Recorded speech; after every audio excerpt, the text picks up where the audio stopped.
So we're studying together on attaining Buddhahood. And I want to first share that doing this kind of discussion together with Frank, I felt this is kind of my opportunity to correct a tendency I might have had in the past that is reflected in our organization. And what is that tendency? It is to not really take into cognizance or fully embrace, understand, delve deeper into an understanding that the power that we tap into when we chant Nam-myoho Renge Kyo to the Gohanzan is actually our power and other power. It's other power and not other than ourselves. And we are, through our practice, self-empowered, but we're not self-empowered. And I think in the past, if I look through this, the content of our booklet on attaining Buddhahood, that starting, I'm just going to read through some quotes. Attaining Buddhahood, and this is from page 2, but I don't think you need to. I'm going to be skipping quite a bit. Attaining Buddhahood in this lifetime was a revolutionary concept that turned prevailing Buddhist thought on its head.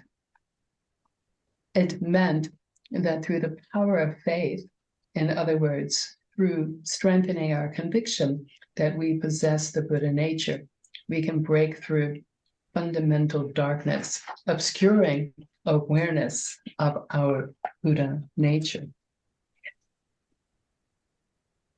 Nichiren Daishonin made it possible for us to live lives based on the infinite power of the mystic law.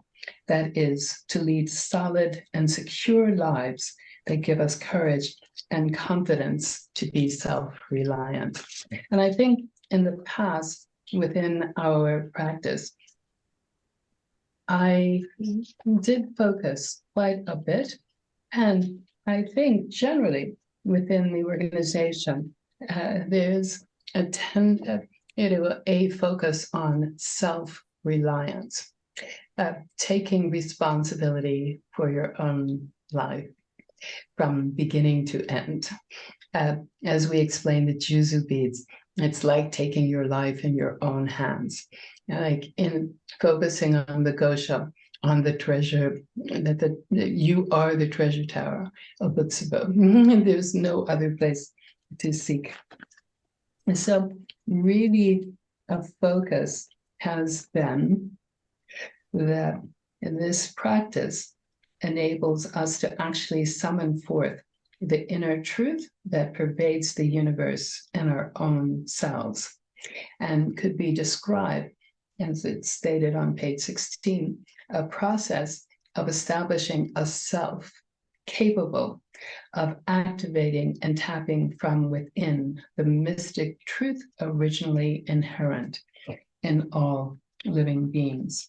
So the focus of our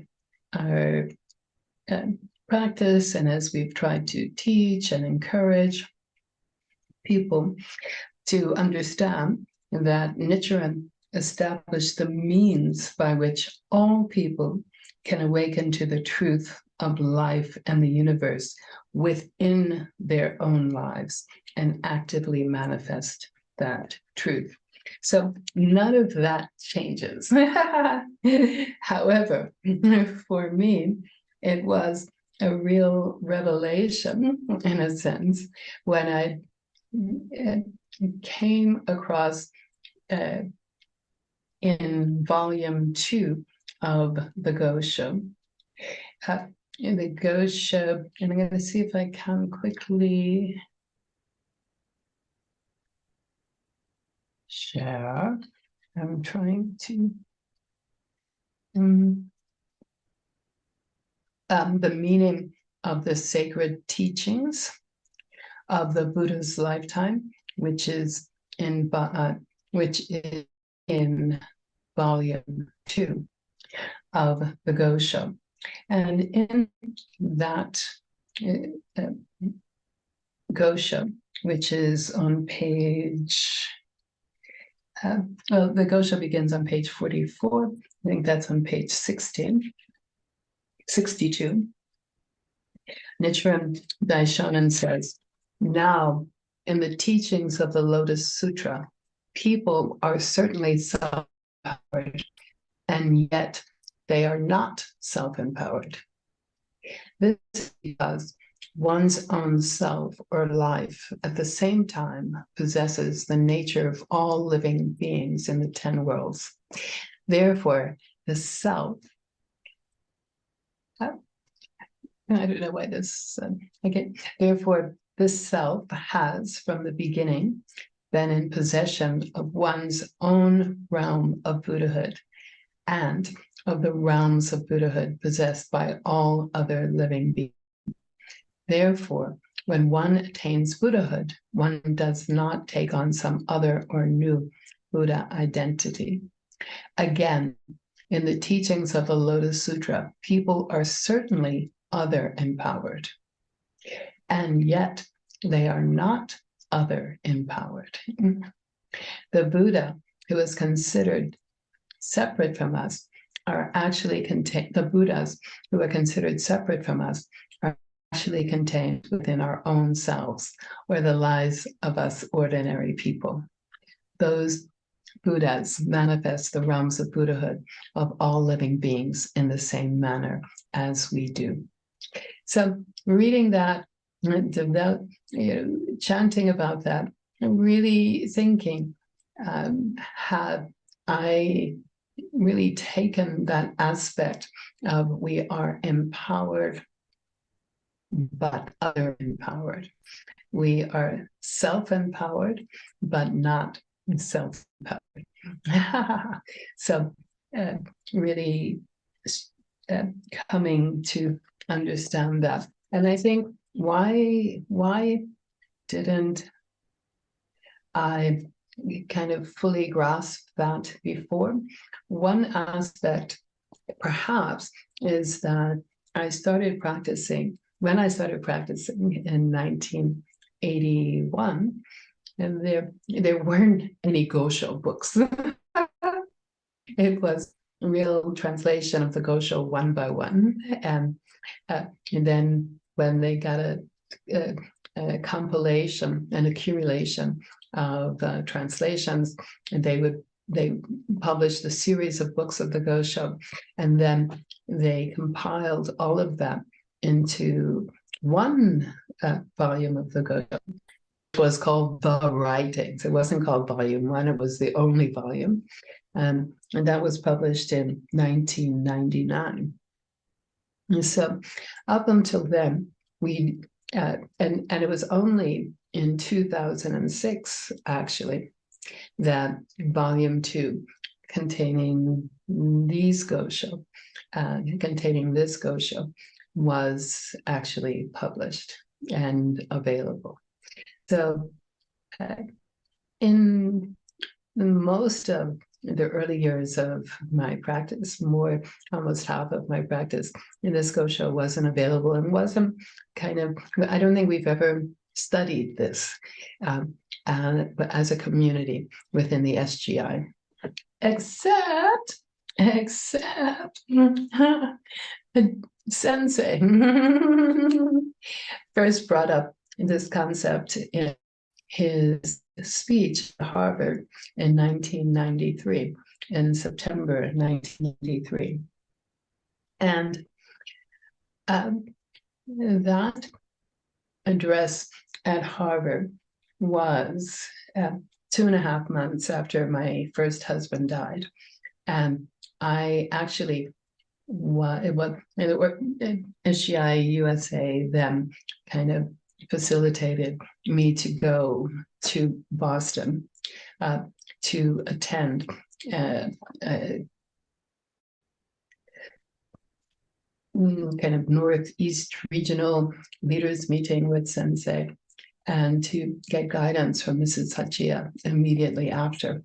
And when she came in, when she and I met together, he said, "Oh, just earlier this afternoon, Sensei had an address at Harvard, and he talked about death."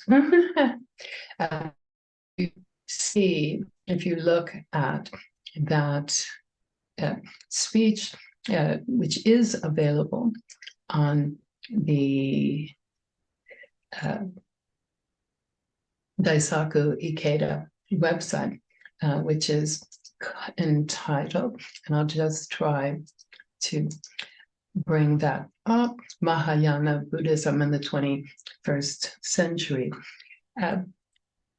In addition to talking about death, Sensei talks about this concept in the context of what is the benefit, that the contribution that Mahayana Buddhism can make to the 21st century. So that speech really, as its title portrays, really is 8 years before the dawn of the 21st century. Sensei was saying, what will Nichiren Buddhism, what impact will it have? Can it have? Should it have? Must it have for 21st century civilization? So Sensei was looking and really setting a foundation in that speech to the impact of Mahayana Buddhism on the 21st century, if we fulfilled our duty as disciples, in my opinion. So just looking at that speech, and then Sensei talks about, well, before we get there, just going back to the on attaining Buddhahood in this lifetime, just looking at the description of the nature of religion, that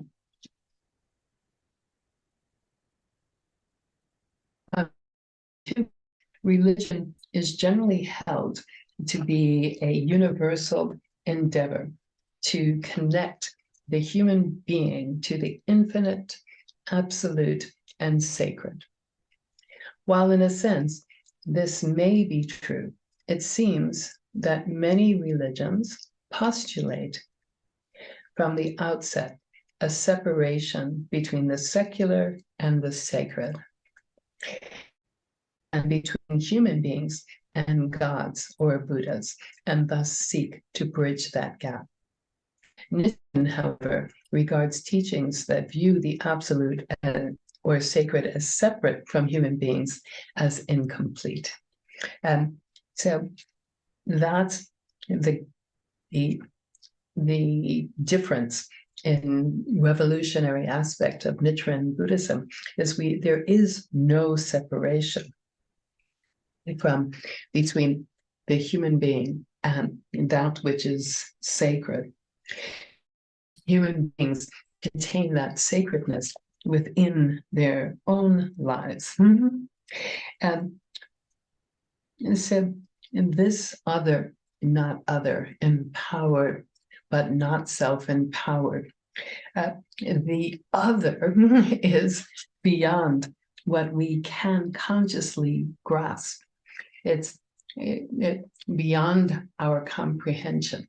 And that is, it's not something that we can conceive, understand, appreciate with our conscious or subconscious mind. It's beyond the limitations of our karma.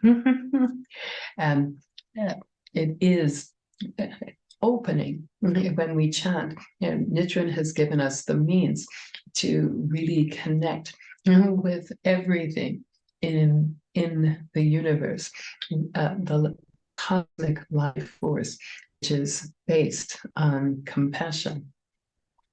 So on page 24, regarding the meaning of chanting Nam Myoho Renge Kyo, Nichiren further states, quote, when we revere Myoho Renge Kyo, inherent in our own life as the object of devotion, the Buddha nature is summoned forth and manifested by our chanting of Nam Myoho Renge Kyo. This is what is meant by Buddha. The expression is summoned forth and manifested points to the profound significance of the mystic law. So on page 24, at the top, starting from the bottom of 23, Nichiren wrote, therefore, when once we chant Myoho Renge Kyo with just that single sound, we summon forth and manifest the Buddha nature of all Buddhas, all existences, all bodhisattvas, all voice hearers, all the deities, such as Brahma, Chakra, and King Yama, the sun and moon, and the myriad stars, the heavenly gods and earthly deities, on down to hell dwellers, hungry spirits, animals, asuras, human and heavenly beings, and all other living beings. This blessing is immeasurable and boundless. Just reflecting on that a little, I thought it important to mention that in terms of deities, all these deities such as Brahma, Chakra, King Yama, heavenly gods, etc. And in our practice, it's not actually referring to any entity. It's referring to the function of protective or universal forces, not persons. And in writing, in connecting, in conveying, in teaching, in guiding, Nichiren Daishonin really wrote using local culture and local understanding of the people he was directly teaching. And of course, that was in Japan over 700 years ago. As he said, he was in a small island nation. So he used the culture, the understanding of the people to whom he was directly engaged, and also talked about Zuiho Bini, which is adapting his teachings to the culture of the land. If it or this principle was kind of developed over time, that we could adapt to the local customs and culture, as long as doing so did not violate any of the 10. So we are actually, in the course of propagation, meant to, not Chakra, Brahma, who in South African culture, what in African culture, how can we translate Nichiren Buddhism to the understanding and comprehension of the here in South Africa. So that's really what I ask the youth division to ponder and think and try to come up with what is the way that is adaptive to South Africa, that we can explain these concepts. In terms of Buddhist deities, or which we know are not persons, my understanding, like Kichi-moja and etc., is that they are archetypes of human characteristics, that Nichiren was using local archetypes, locally understood archetypes, to reach the hearts of the people. But those archetypes are kind of patterns of energy, frequency, or waves that people understand and relate to. They're stories that people relate to and understand. It's as a means of teaching what it means to be human. So at heart, and in his sensei said how a religion grapples with this aspect of other, not other, will determine its relevance in the 21st century. So that's what is on the screen. And Nichiren, let me just go up a little bit if I can.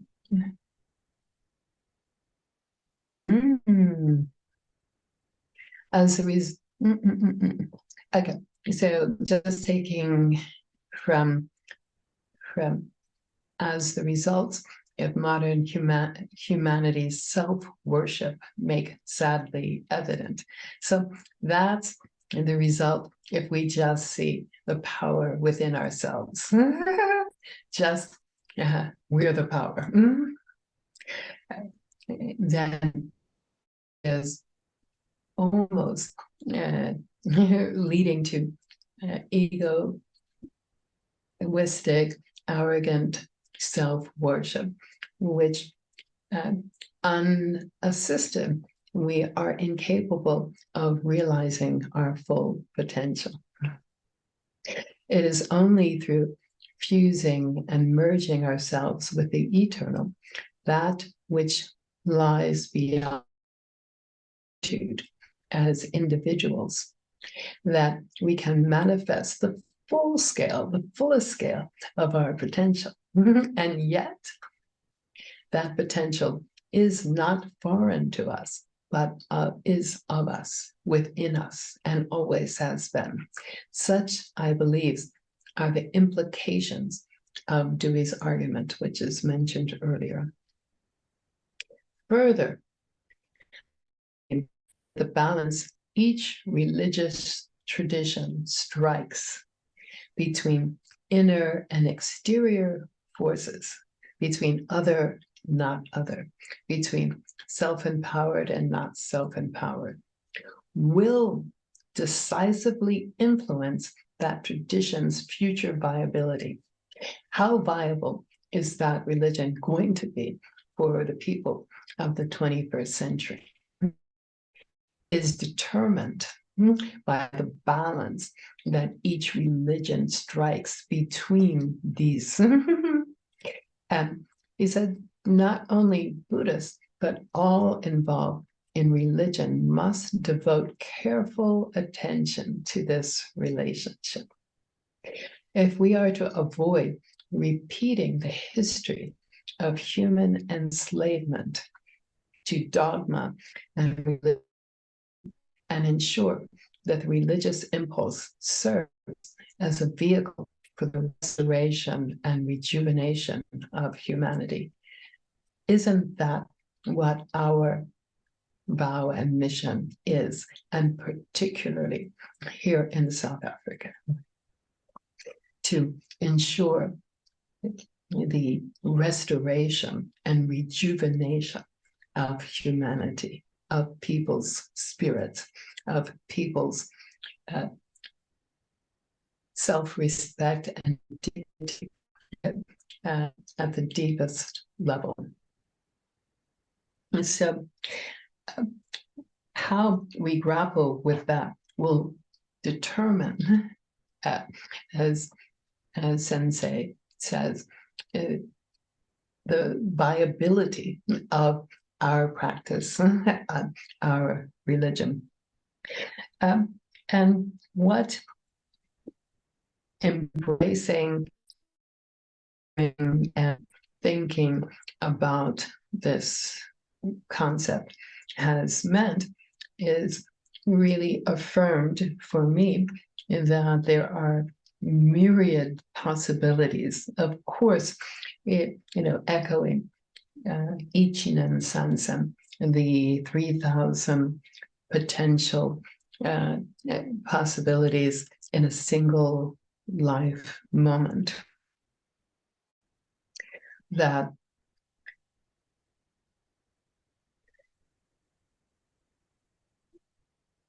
it really,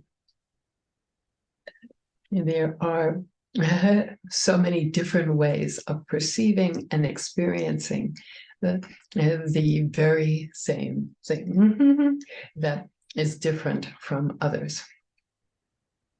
Also, in an instant, we can be firmly resolved, with firmly resolved faith, we can open that Buddha consciousness, that fullness of Buddha consciousness, because Nichiren has given us the means by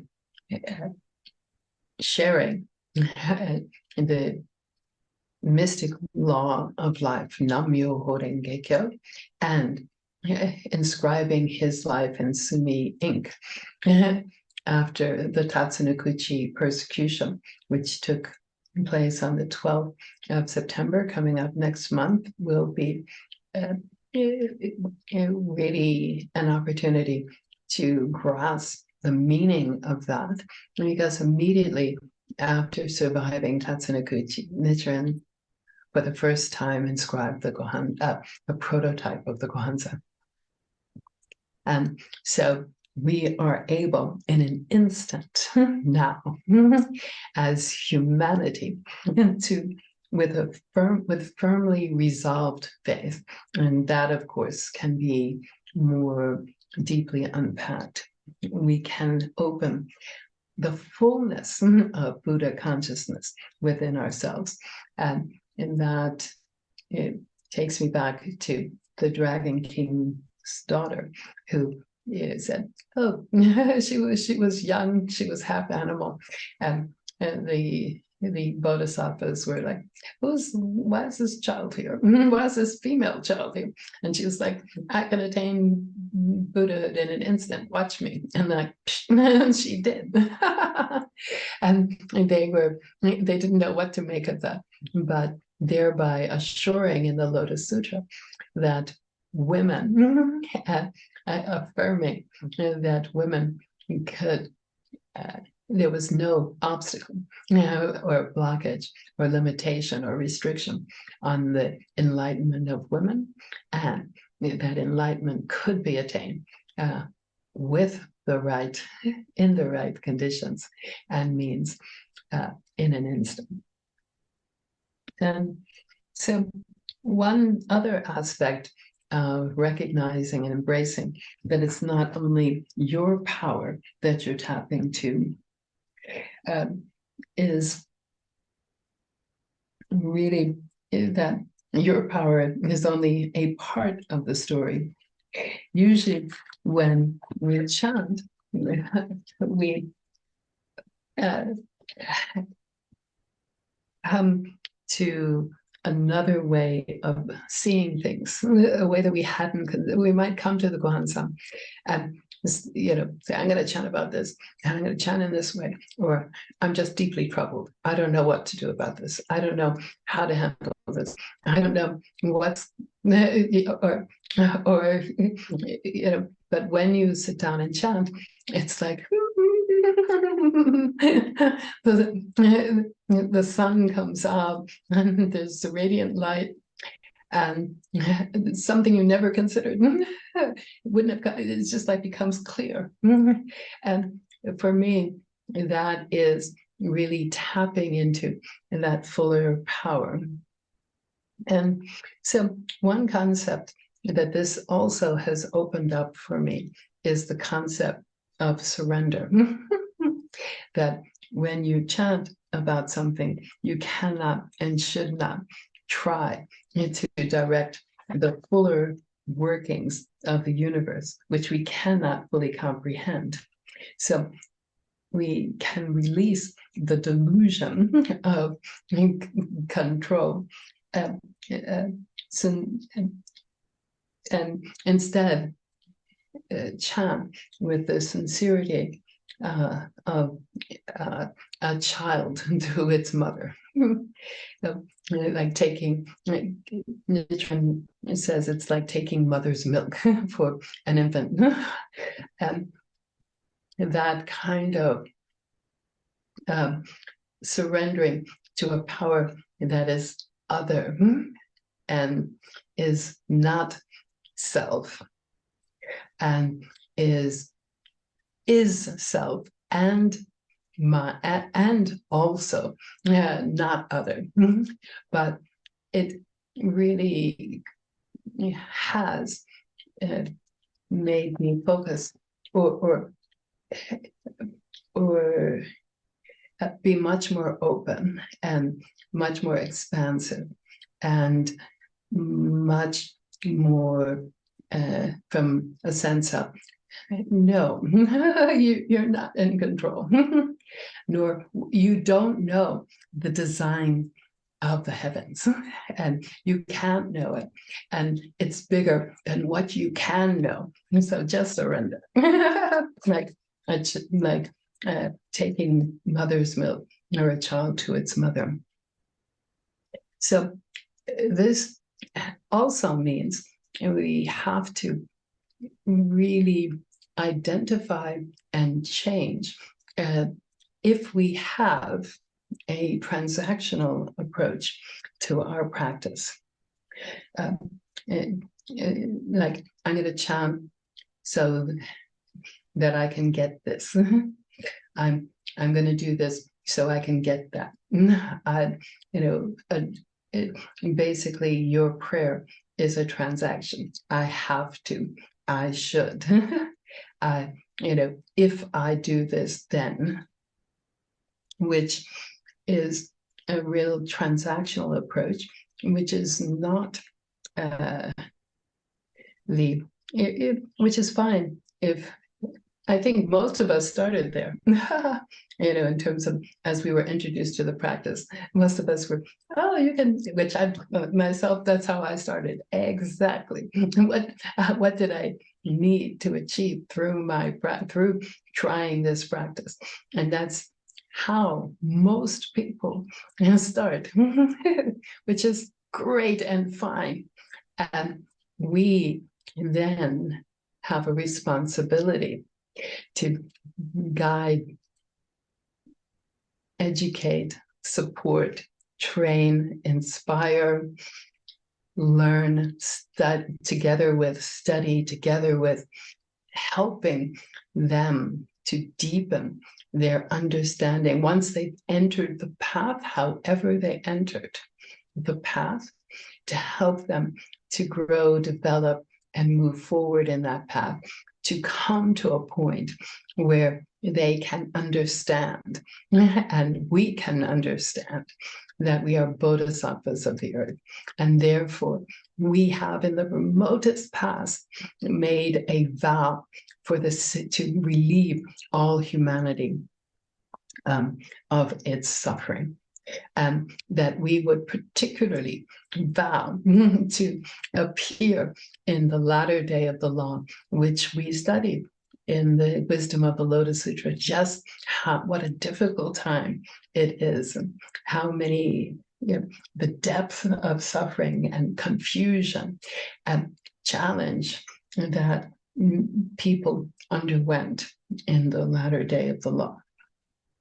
So, however people started, today, the 24th of August, is a day to refresh our vow as bodhisattvas of the earth and as disciples, as who have responsibility to transform the age, to even change the destiny of humankind. So I'd like to end with, excuse me, this waka poem that Sensei wrote and was shared today. So what is a waka? And I encourage you, if you'd like to look up and then, what is a waka poem? This is from Wikipedia.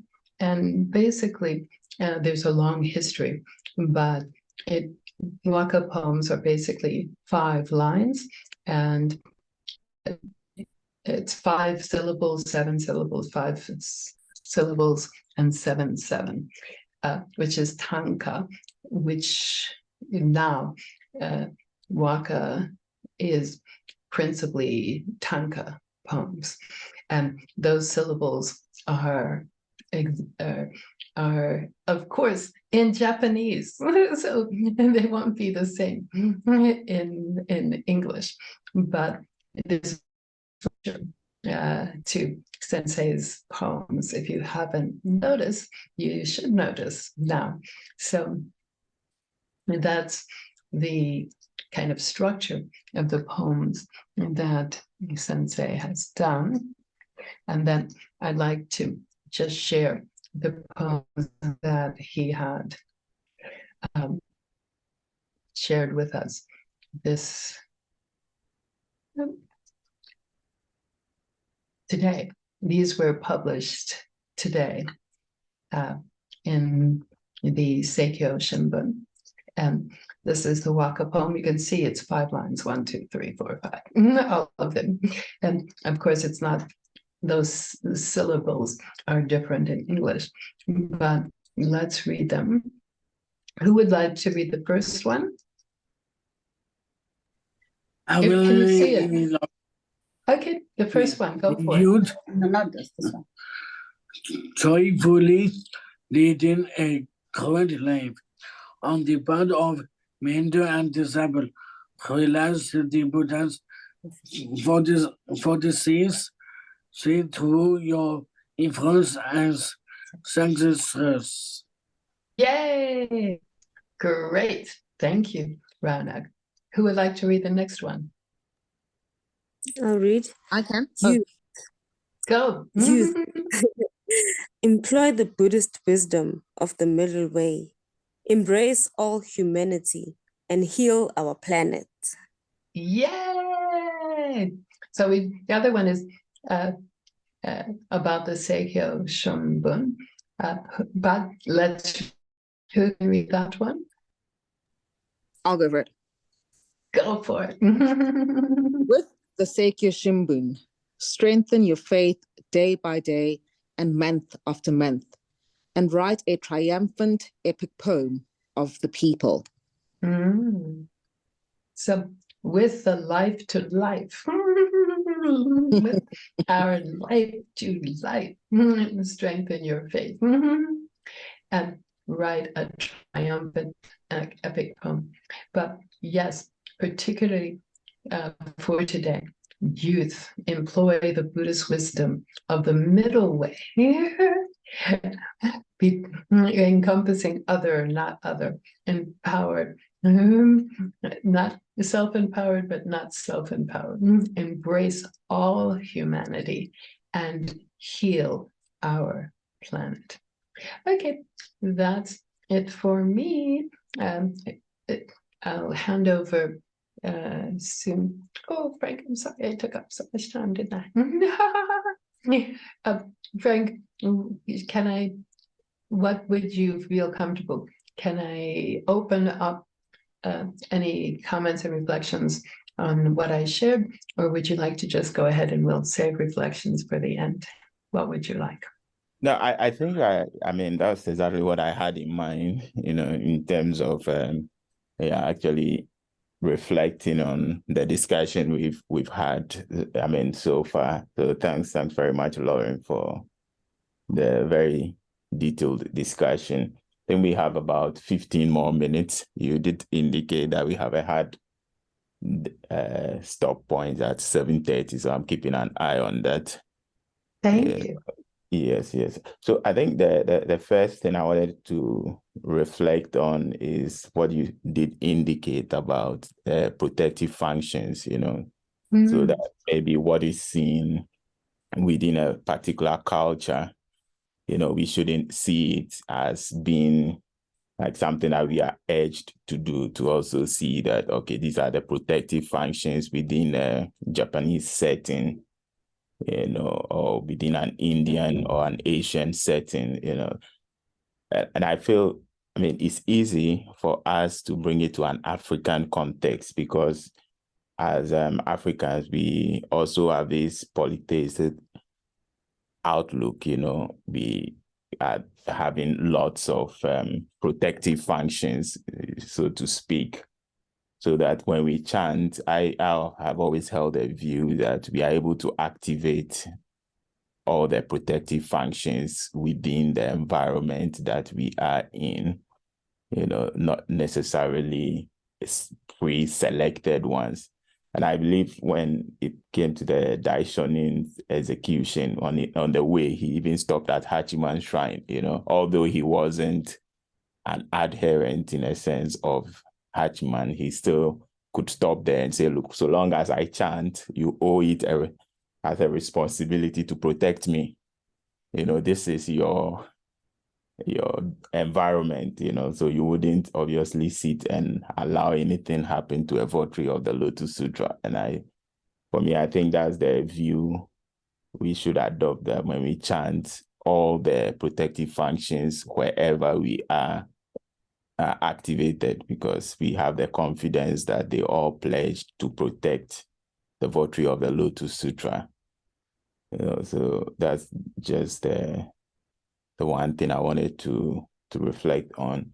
Then I think something else that I took from what you said is that the clarity that we gain when we chant, especially over a long time, we have an issue that is not very clear to us. And I mean, personally, I feel very stressed and, it looks like there's a million things for me to do. And just as you said it occurred to me that always works for me when I sit down, ignore everything, and then just decide to chant, maybe over an hour.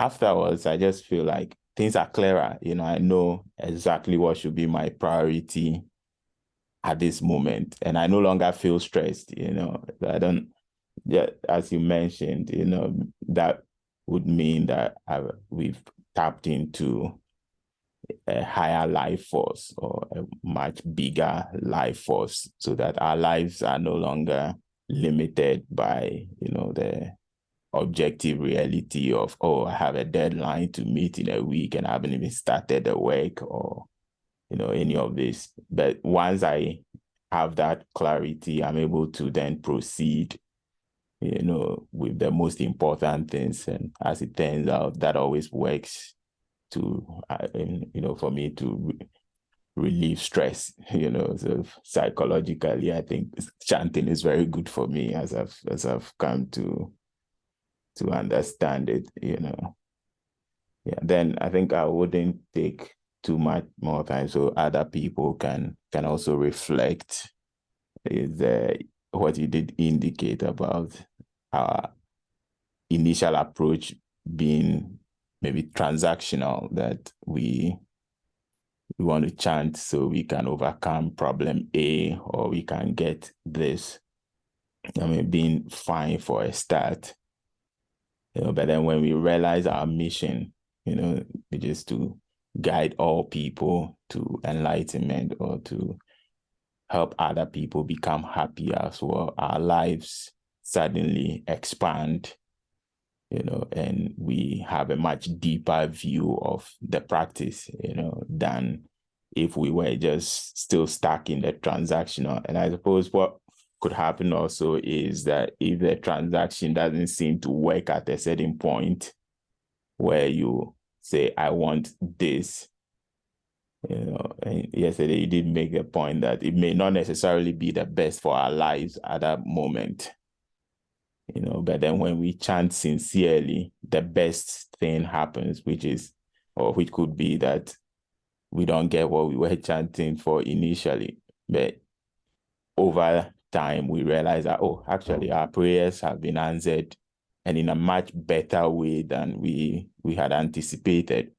If things had gone, as you were saying, we don't try to direct things, that is the more reason we chant, so that we fuse our lives with the universe, so that the best outcomes will be realized, and we find in hindsight that if things had gone the way we wanted, it may not have been the best, could have probably led to our ruin, so those are just things that I've reflected on. And I think I would leave some time for other colleagues to also share their thoughts and reflections. Okay, so Mbali, Zanele, any of you can.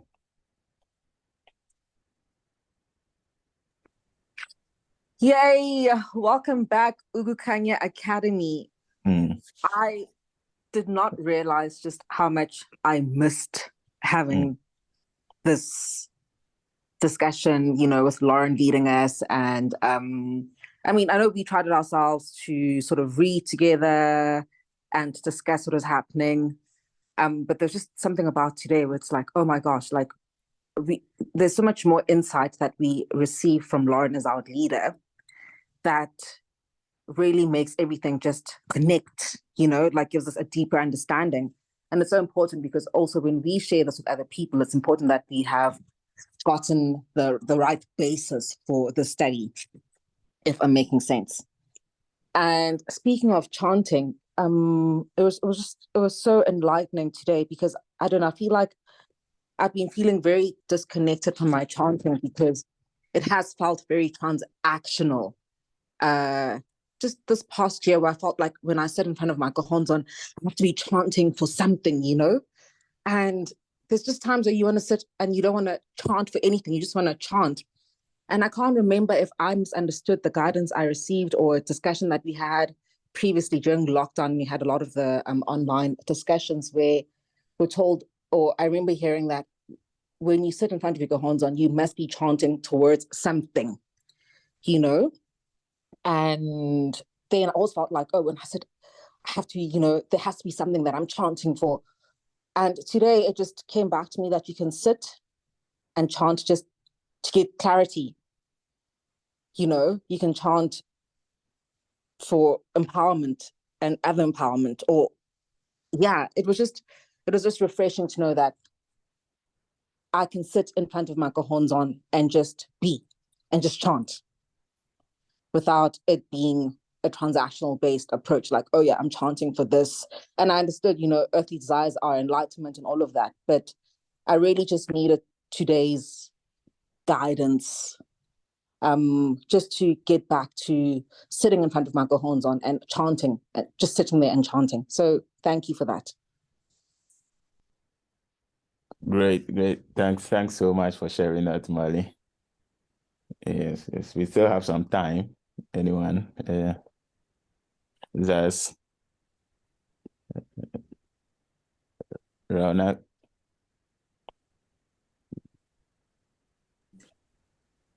Yes, Frank, the chanting. You want to share anything? Yes.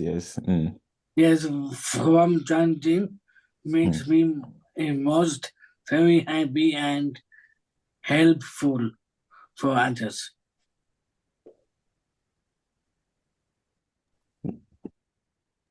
Fantastic. Thanks so much for sharing that. Yes. And I mean, Lauren, please, if you want to respond to anything we've said, kindly. And yes, I see Anthony. Anthony I has joined us am as fine. well. If people, thanks, Frank.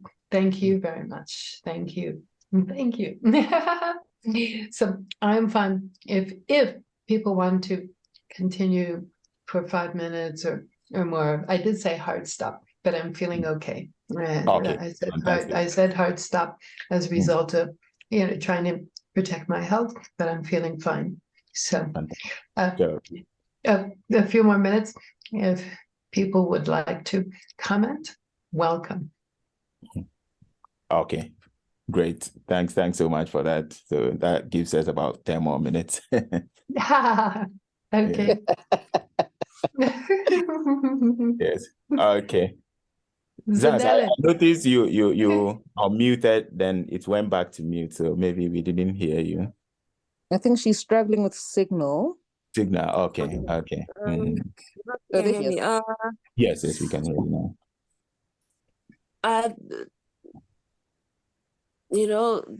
That reminder of being self-empowered and not being self-empowered. I think the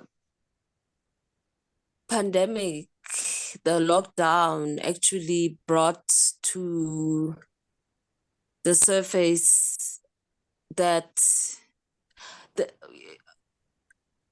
members, a lot of people being unable to chant by themselves I think reflects that we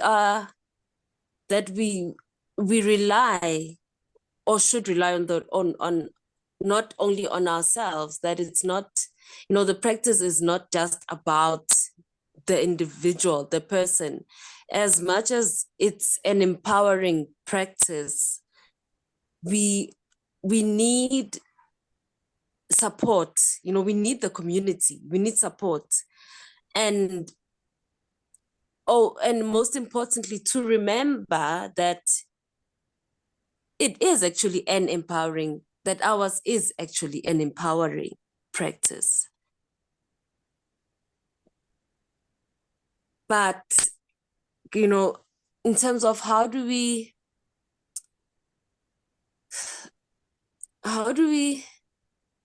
then, I think the question then is, how do we then empower ourselves? I don't know if I'm making sense. How do we feel empowered by the practice? How do we fully embrace and embrace the power of the practice, and also our own power at the same time? I think is what we grapple with perhaps on a daily basis, and a lot of people grapple with that to the point where people actually stop practicing, because it's like, yes, the practice is empowering, but there's a struggle, there's still a struggle to fully embrace the practice and put it into action. And, also Tumbali's point, to chant towards something, but also to know that, to fully understand, why do we chant? Why do we chant? It's not just about a goal, but it's for our own happiness. So in terms of South Africa, how do we, that we have to grapple with. How do we localize? How do we, make the practice more easier Relatable. to understand and embrace, relatable, So today for me is about the Gohanzon being, like me being the Gohanzon. The Gohanzon is me. I am the Gohanzon. The Gohanzon is within me. The Gohanzon is my life. But I don't have to feel alone at the same time. I don't need to struggle by myself. So so it was a reminder that I don't have to just chant for something or towards something, but that the practice actually is my life. So I think it's important for us to grapple with that. How do we fully embrace that and live that, and live that way, and also maybe help other people to realize that as well, so that people don't feel alone, and and then end up actually stopping to practice. Thanks. Thanks so much for sharing that, Zanele. Anthony is welcome. If you'd Yes, like to say Anthony. something. Yes, I see you. Hi, Aunt.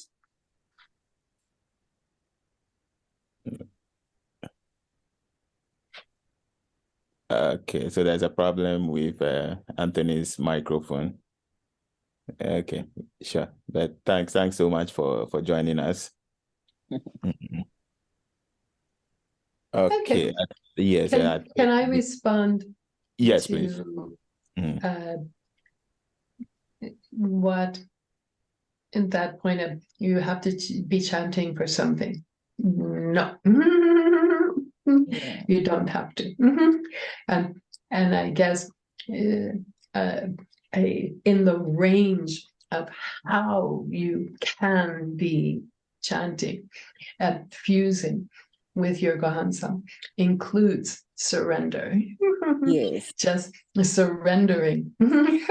and what I now call, what I now experience, what I now do is enter the vortex. That's how I call it, entering the vortex. And entering into the energy vortex, entering into the fullness of the vortex of the cosmic law of life in the universe, and just open and just be open to fully connecting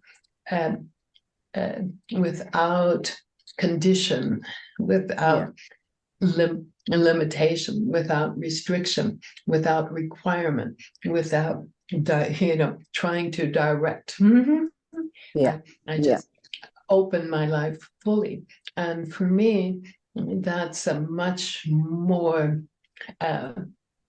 fulfilling way of chanting and connecting with my own Buddhahood through fusing with the Gohansa. Yes, and when you said surrender earlier on, it was like alarm bells went off in my head, because it's like, that's it. That is what has been missing. Just sit there, surrender, connect to that vortex, and whatever benefits accrue to you, they'll accrue to you. But just chant. So thank you. Then I feel that maybe at certain points also we feel that, okay, all the things I was chanting for, I've been able to achieve them. So what's next? And I've seen people also get to that point, where there was this guy who said, well, I was chanting for a job, I've got it. I was chanting for this, I've got it. So that's the reason I stopped practicing, is because I didn't really see what else, because I feel I won the lottery, ding, ding, ding. The lottery of chanting. Yeah. And it's always easier chanting when we've got some problem or a specific thing, I feel, and it's harder, which is why this understanding is quite important for us to have, that even the mere fact that we always chant and connect our lives with the, as Lauren said, to be in that vortex helps us to be in tune with the universe, that every time the life state that we've achieved, we can at least maintain that life state, not that we crash, we just stop, and then we crash, then we suddenly find our way back to the Gohansa. And then when things seem to be going well for us, we disappear again. I think one of our leaders in Ghana was describing this as, when people are swimming and they sink, and then when they start to run short of this, then they come back up. That's how some people's practice is, when they only start to chant when, situations begin to get bad. Then as soon as things normalize, they go off again. And then we see them when next there's another big problem. At least they're consistent. Yeah, they keep coming back. Yes. Yeah. Okay. I think, if we not have any further discussions, I think we can call it an evening. Thanks so much, Lauren, for your wonderful session this evening. Thank you to everyone. Thank you so much.